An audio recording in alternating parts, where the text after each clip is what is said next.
In the early 2000s, the city of Mashhad, one of the holiest places in Iran, became the hunting ground for a twisted serial killer who would come to be known as the Spider Killer. What shocked the nation and the world wasn't just the brutal nature of the crimes, but the killer's twisted sense of morality, which he believed justified the horrors he unleashed. A city under siege. Mashhad is a city known for its religious significance, a place where pilgrims flock to the shrine of Imam Reza, a sacred site in Shia Islam. Yet in 2000 and 2001, fear gripped the city as the bodies of women, strangled, beaten, and discarded like trash, began turning up in alleyways, construction sites, and deserted streets. These weren't just random killings. The victims were women who lived on the fringes of society, sex workers struggling to survive in a society that marginalized them. It became clear that Mashhad had a serial killer, and he had a method: stalk, strangle, dispose. The media dubbed him the Spider Killer for the way he lured in his victims and ensnared them in his web of death. The twisted mind behind the murders. After months of terror and at least 16 confirmed murders, the police finally captured their man, Saeed Hanaei, a middle-aged construction worker, father, and seemingly devout religious man. The people of Mashhad were shocked. How could this ordinary man be behind such gruesome killings? During his interrogation, Saeed Hanaei was disturbingly calm. He explained his motivation without hesitation. He believed he was doing the city a service by ridding it of corrupt women.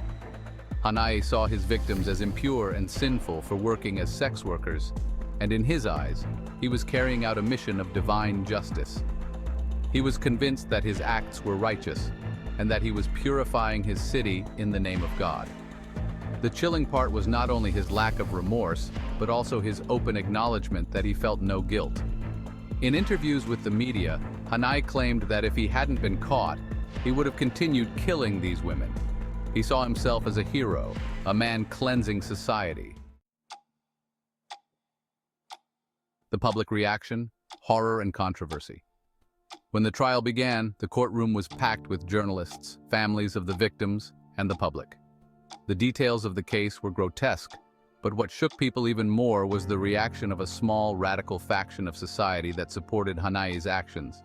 These extremists saw him as someone who had taken matters into his own hands, fulfilling what they believed should have been done by the state eradicating sin.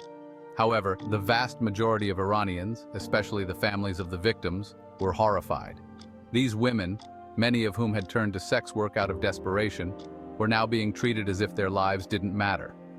The debate tore through Iran, with many asking how someone could justify such violence under the guise of morality. In the end, justice caught up with the Spider Killer. Saeed Hanaei was sentenced to death and hanged in 2002, but the shadow he cast on Mashhad would linger for years.